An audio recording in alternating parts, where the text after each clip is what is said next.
Social media पर जैन समाज के सबसे लोकप्रिय जैन न्यूज़ चैनल महालक्ष्मी की ओर से सायं 8 बजे आपके पास 1 मार्च सादर जय जिनेन्द्र के साथ। आज हम 2 आचार्यों की बात करेंगे आपसे, जिन पर कष्ट है, उपसर्ग आए, तकलीफ आई।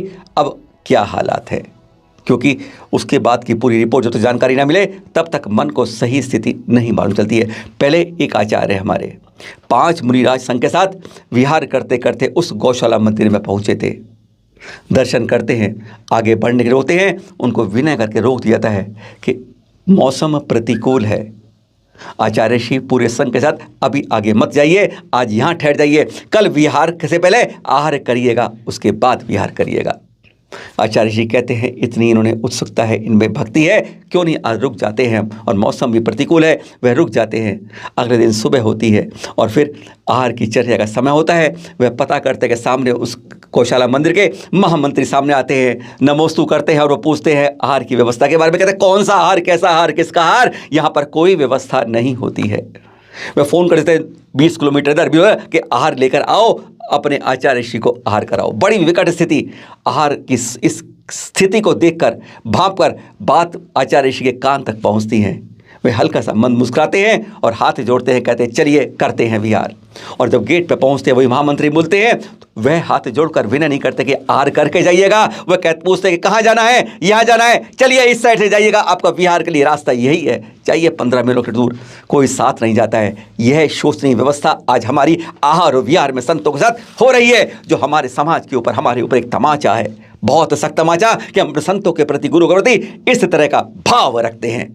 शर्म आती है जब ऐसी स्थिति होती है। अब उसकी क्या स्थिति है आज वह बताएंगे। और दूसरे संत 10 दिन पहले की घटना थी, जिनको पित्त की बहुत शिकायत है, और ऐसी शिकायत जो लाखों में से विरले विरले एक कोई हो पाती है, और ऐसी शिकायत जो बड़ी तकलीफ देती है। इससे बहुत गर्मी लगती है, पसीना होती है और साथ में कफ बहुत बनता है। हालत इतनी खराब हो गई कि इन संत ने अपने गुरु से कहा कि मैं समाधि ले लेता हूँ, इससे और कोई विकल्प मुझे नहीं दिखता है। लेकिन गुरु ने शांत कर दिया, तुम्हारी अभी इस तरह की आयु नहीं है और इतना बड़ा रोग भी नहीं है कि तुम्हें इस तरह का मैं कह दूँ। अपने स्वाध्याय जो शास्त्र करते हो, जो अध्ययन करते हो, उसमें लगे रहो, आगे बढ़ते जाओ। बस गुरु की आज्ञा मान के इन्होंने कुछ नियम लेके उसी तरह आगे कर दिया। कई बार बीपी बढ़ जाता है, अगर कुछ कच्चा आहार मिल जाए, कुछ ज़्यादा पका मिल जाए तो हालत ऐसी ख़राब हो जाती है कि अंतराय हो जाता है, बीपी बढ़ जाता है, टेंशन हो जाती है, सब कुछ हो जाता है। ऐसे ही एक दिन 19 फरवरी की बात है, जब आहार से वापस आए थे, शाम को जब वो तो अचानक चक्कर आ गए। शिकायत बहुत है इनको, इस तरह की शिकायत, जैसी चौखट के पास से चक्कर आए, गिरने लगे और गिरते गिरते यहाँ आँख के पास और कान के पास बहुत तेज लग गई, नीचे गिरे, घुटने आगे से दोनों छिल गए। हालत बहुत बेकाबू हुई, खून लगातार बह रहा था, मुंह सूजकर पुकुप्पा हो रहा था। आयुर्वेदिक डॉक्टर को बुलाया, जहां पर ये विराजमान है कुछ समय से। कहते हैं मेवाड़ के पास क्षेत्र में पिछले 8-9 सालों से इसी क्षेत्र में 250 किलोमीटर दायरे में विहार करते हैं। कहते हैं मुझे बड़े बड़े शहरों में नहीं, मुझे छोटे छोटे गाँव में आनंद मिलता है, वहाँ के लोगों को भी और मुझे भी। यहाँ पर स्वाध्याय और मेरा सब कुछ अध्ययन लगातार चलता है निर्बाध। यह पुनर्वास कॉलोनी का दृश्य दिखाते हैं, जहाँ पर 200 परिवार इनकी सेवा से इतने आनंदित हैं और स्वयं भी आनंदित हैं और परिवार भी आनंदित हैं। बस घटना वह हुई, उसके बाद आयुर्वेदिक डॉक्टर को बुलाते हैं। घटना पहले बताती है आपको, आज फिर दोहरा रहे हैं आपको, कि डॉक्टर आता है, कहता है ये बहुत तेज चोट लगी है आपको, इस पर टाँके लगाने पड़ेंगे। कहते जो करना है कर लो, पर मुझे कोई चिंता की बात नहीं है। वो कहता है उसके लिए मैं आपको सुन्न करता हूँ, इंजेक्शन लगाता हूँ, सुन कर। कहते नहीं, इंजेक्शन मैं नहीं लगाऊंगा, सुन्न नहीं कर सकते, ऐसी दवा आयुर्वेदिक इलाज करा सकता हूँ, लेकिन इंजेक्शन वाला मैं नहीं कराऊंगा। वो कहता है बहुत कुप्पा हुआ है, कहता कुछ भी है, तुम्हें टाँके लगाने हैं टाँके लगाओ, बाकी बातें छोड़ दो। कहता है ऐसे में टाँके कैसे लगाऊं? कहता है लगाओ जैसे लगाने होते हैं, तुम हाथ बढ़ाओ। वह हाथ बढ़ाता है, हाथ कपकपाता है। गुरुजी कहते हैं ये क्या हो रहा है? कहते हैं कुछ नहीं महाराज, आपको देखकर ये हाथ कपकपा रहा है। कहता तुम समझो आगे पत्थर पड़ा है जिस पर तुम्हें टाँका लगाना है। ऐसे हिम्मत करके कपकपे हाथों से 1 2 3 4 5 6 टाँके लगाता है, पर खून रुकने का इलाज नहीं कर पाता है।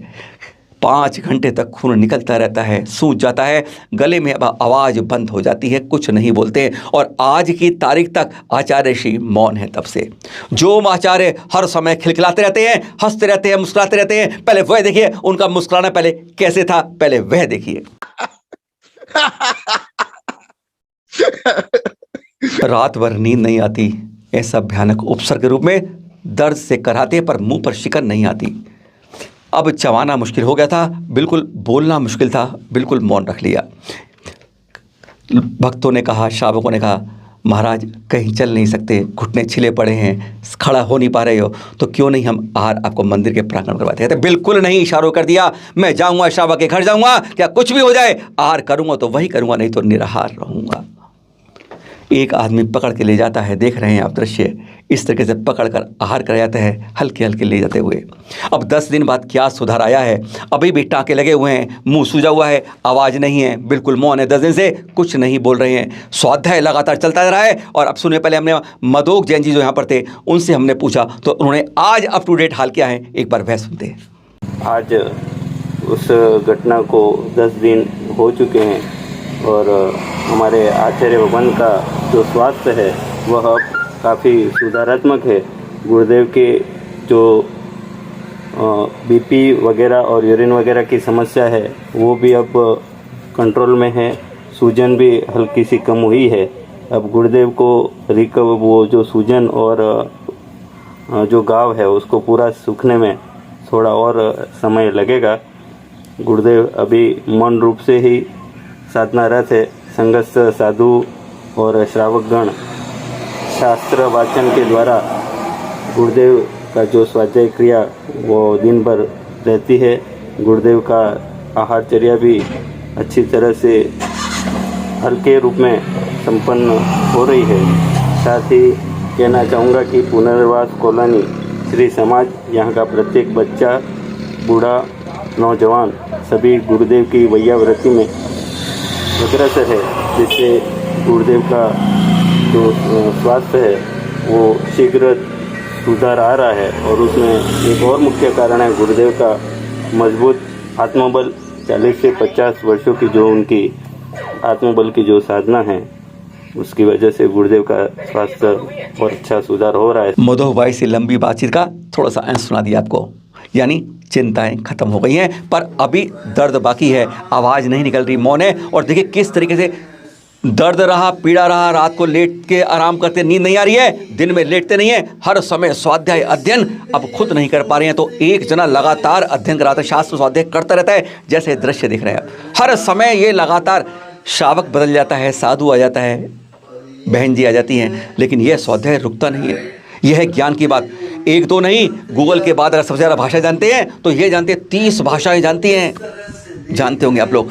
300 से ज़्यादा संतों को अब तक स्वाध्याय करवा चुके हैं, ज्ञान अर्जन कर चुके हैं। बड़े बड़े प्रोफेसर और लोग आते हैं यहाँ पर इनसे ज्ञान अर्जन करने के लिए। इन छोटे छोटे गाँव के अंदर ठहर कर वह भी हार कर हैरान हो जाते हैं, बाहर से तक आते हैं। और इनके बारे में अभी फ्लोरिडा यूनिवर्सिटी में कुछ समय पहले इनका प्रवचन हुआ, उनकी भाषा में लेक्चर हुआ, वह तक हैरान थे रूपर्ट जी जब उन्होंने इनके बारे में कहना शुरू किया। उसका एक अंश सुनाते हैं, देखिए किस तरह का मातम्य है इन आचार्य का, जो दरस से तड़पते हुए भी कुछ नहीं, मौन में भी स्वाध्याय अध्ययन जारी रखते हैं। कनकनंद जी के बारे में क्या कहा रूपर्ट जी ने, फ्लोरिडा यूनिवर्सिटी के बारे में, जब सामने उस के अंदर 300 से ज़्यादा लोग शोध और ज्ञान के बारे में चर्चाएं कर रहे थे। अरे मैथ जानते हैं, साइंस जानते हैं, ज्योग्राफी जानते हैं, फिजिक्स जानते हैं, ऐसा कोई नहीं, हिस्ट्री जानते हैं, सब जानते हैं। कहते हैं ऐसे स्कॉलर जैन संतों में नहीं, हमने ऐसे देखे नहीं हैं। सुनिए रूपर्ट जी से।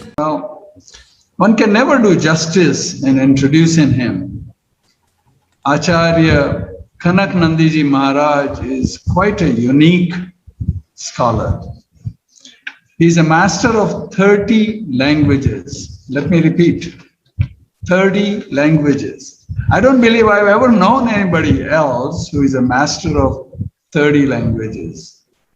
He's well versed in scientific topics such as physics, chemistry, mathematics, geography, economics, in addition to topics such as cosmology, quantum theory, and the theory of black holes. He's also a scholar of history, psychology, astrology, mantra science, shakun science, political science, world philosophies, international law, and to top it all up, supernatural mathematics. Acharya Shri has written more than 350 texts, is academic mentor to 20 other acharyas and the spiritual mentor for 300 monks in the entire Nandi Sangh. Friends, it's no surprise that so many titles have been bestowed upon him, including Samant Badr and Chakravarti. हाँ, तो पहले हमने बात की थी कि आहार विहार नहीं करवा पा रहे, हमारी बहुत शर्म की बात है। वह बात थी हमारी आचार्य निर्भय सागर जी 5 मुनियों के संग के साथ जब वह गौशाला ललितपुर में पहुंचे थे उस मंदिर में। दीदियों ने कहा था हमने पहले भी आपको आहार कराया है, आप यहाँ आहार करके जाइएगा। आचार्य जी भक्ति में देखकर रुक जाते हैं और अगले दिन सुबह महामंत्री मिलते हैं उनके 7:30 बजे। कहते कौन सा आहार, कैसा आहार, व्यवस्था जो पहले वाले करेंगे या आगे वाले करेंगे, यहाँ व्यवस्था कोई नहीं है। यानी ऐसी बड़ी बात कह दी जाए एक संत के लिए तो बड़ी शर्म की बात, या आचार्य के लिए यह बात हमारे मुंह से, अरे जहाँ संभव नहीं होता आहार वहाँ पर हम खिला देते हैं आहार संतों को, और हम ये कहते हैं यहाँ पर कि हम व्यवस्था नहीं कर सकते। बड़ी हैरानगी हुई। आचार्य श्री मुस्कुराते हैं, कहते हैं संत से चलो, संघ से चलो हम विहार करते हैं। गेट पर वही मिलते और कहते हैं कि यहाँ से आने का रास्ता यहाँ पर है, न विहार में न आहार में। क्या गजब की हमारी शर्म की स्थिति है। आगे चले जाते हैं और कहा जाता है कि उसके 2 दिन बाद वह स्वयं जब कि समाज का दबाव पड़ता है तो क्षमा मांगने आते हैं। क्षमा मांगने का भाव को बता चुके हैं, रास्ते में रुकते हैं, हाथ जोड़कर बोलते हैं। पहले वह सुन लीजिए उन्होंने किस तरीके बताया था, आचार्य जी स्वयं बताते हैं। कामरा जी हमारे पास जब हम सिरोन जी से विहार करके जखौरा जा रहे थे तो वो गाड़ी लेके पहले आगे गए, फिर लौट के आज सामने गाड़ी खड़ी करी, उतरे और हाँ घुटना टेक के खड़े हो गए। उनके साथियों ने तत्काल फोटो खींच ली, हमने सहज आशीर्वाद दिया। मेरा मौन चल रहा था, बिहार में बोल नहीं रहा था। उनके अध्यक्ष जो वहाँ के हैं, कहाँ के, जाखलौन वाले, जखौरा वाले, उनसे आप पूछ लो क्या क्या बात हुई है।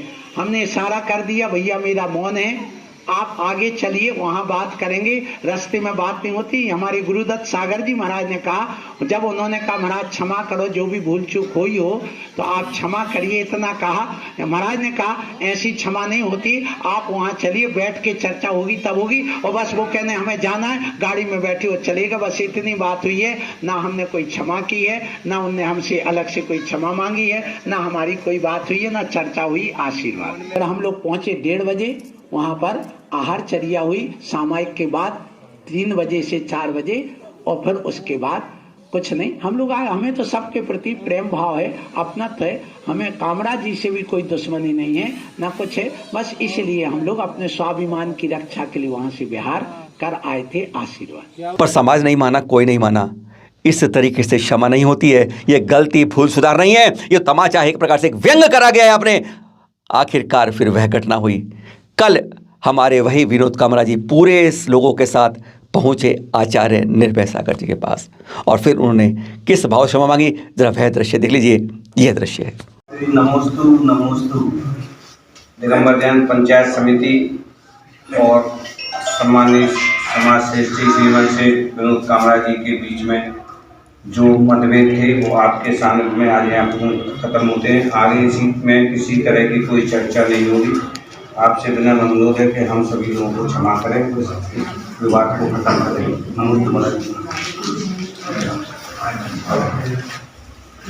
नमस्ते महाराज जी, हमसे जाने अनजाने में किसी प्रकार की कोई भी भूल हुई हो उसके लिए आप हमें क्षमा करें। देखिए यहाँ समाज के समस्त हमारे पंचायत समिति के और गौशाला के हमारे कामरा जी जो कि बहुत समाज श्रेष्ठी अच्छे लोग हैं और दानवीर के रूप में हैं, और जाने अनजाने में जो भी इनसे भूल चूक हुई है वो हम सब क्षमा करते हैं, और हमने पहले भी क्षमा कर दिया है, अभी भी क्षमा है। और हम आपसे यही कहेंगे जैसा अपना समाज का गौरव है ललितपुर समाज का वैसे बना के रखना, और सब आपस में आप भी क्षमा याचना करके अपना भाईचारा जैसा होता है, धर्म की प्रभावना होती है, कंधे से कंधा लगा के चलना।